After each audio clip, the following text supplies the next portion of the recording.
આજે આપણે પુરણપોળી બનાવવાના છે.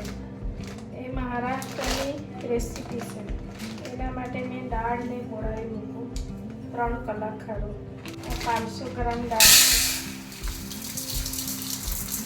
એને 2-3 વખત ધોઈ કાઢવાનું, પછી 4 કલાક માટે બોળાવી દેવાનું. 4 વખત મેં ધોઈ કાઢી, ઢાંકીને મૂકી દઈએ 4 કલાક માટે. 4 કલાક માટે બોળાવી મૂકેલું. 4 કલાક થઈ ગયા. 2-3 વખત મેં ધોઈ કાઢી બરાબર. અને હવે એને બાફવાનો, 3 સીટી પાડી લેવાનો બાફવાનો. 1 ગ્લાસ ભરીને પાણી નાખવાનું, એટલે 2 ગ્લાસ નાખવાની પાણી.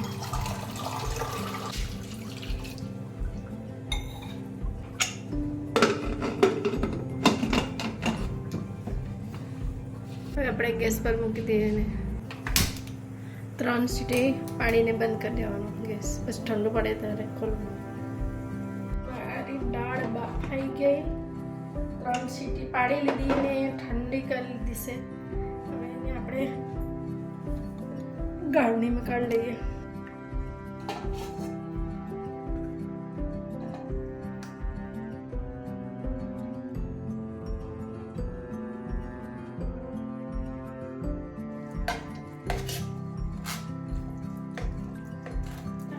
લેવાનું.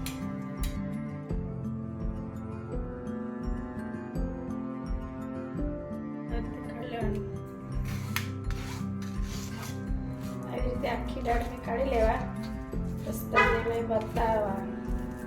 આ દાળને આખી દાળને ચાળી લીધું. હવે ગોળ આમાં મિક્સ કર્યો. 400 ગ્રામ ગોળ લીધા છે મેં. 500 ગ્રામ દાળમાં કરી લે તો પડે નહીં નીચે.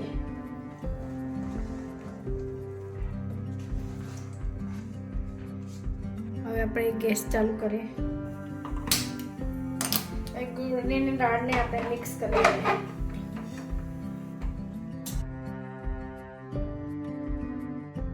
આ ધીમે તાપ પર આપણે મિક્સ કરી લેવાનું.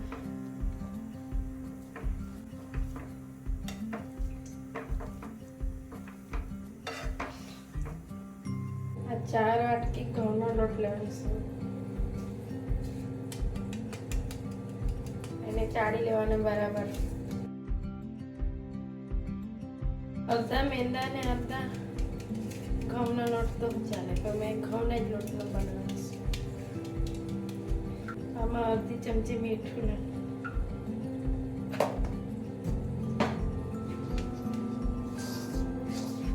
થોડું પાણી નાખીને બાંધવાનું. આમાં તેલ નહીં નાખવાનું કે ઘી નહીં નાખવાનું. બાંધતી વખતે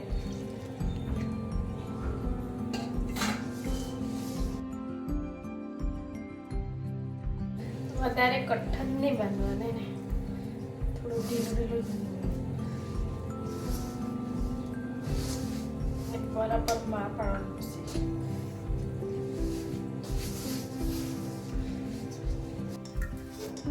બરાબર મસળવાનો, માં પાડવાનો.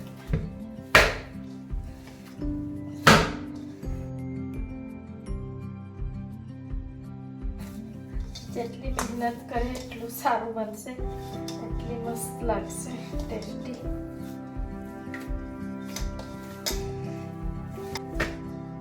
હવે એને આપણે અડધો કલાક માટે રેસ્ટ કરવા મૂકી દઈએ.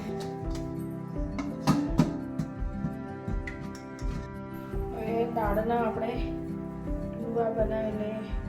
પુરણપોળી લાડુ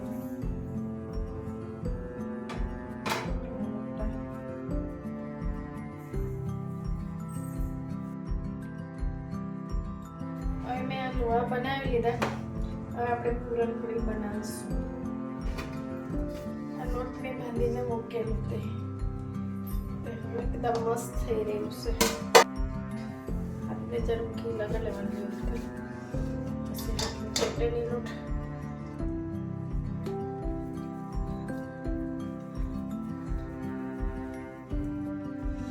આવશે લોટ.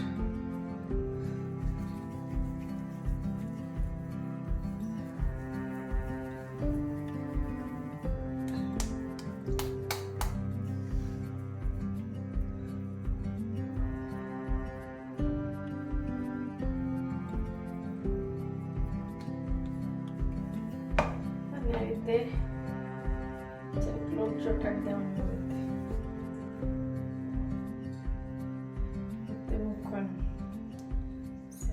કરવાનું.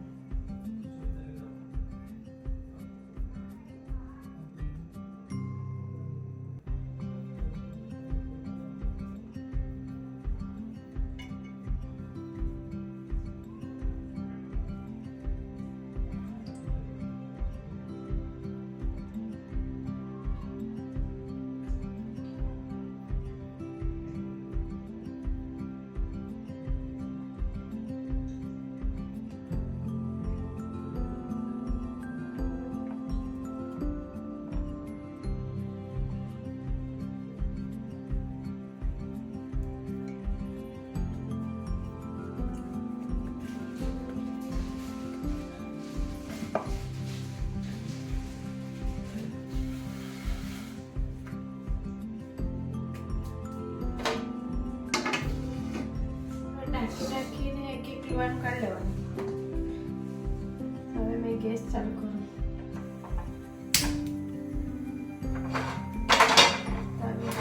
હવે એક સાઈડે મેં બનાવું.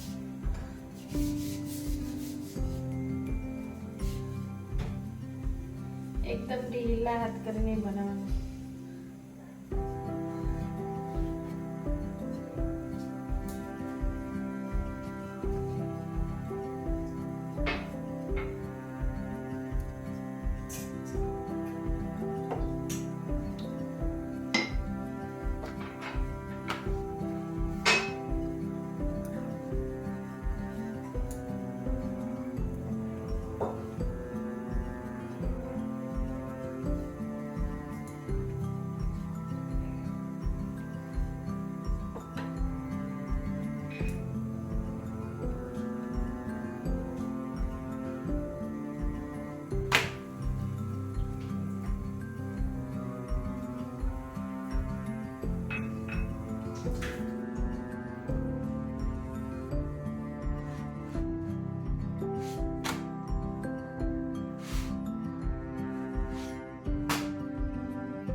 હવે એને કાઢી લઈએ. બની ગઈ. બનાવશું.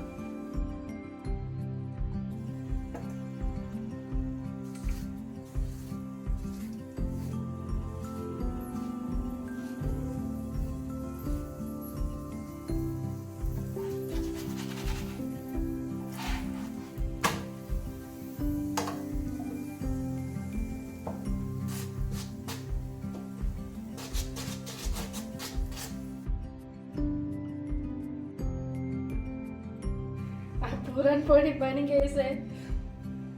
બહુ ટેસ્ટી બનેલી છે.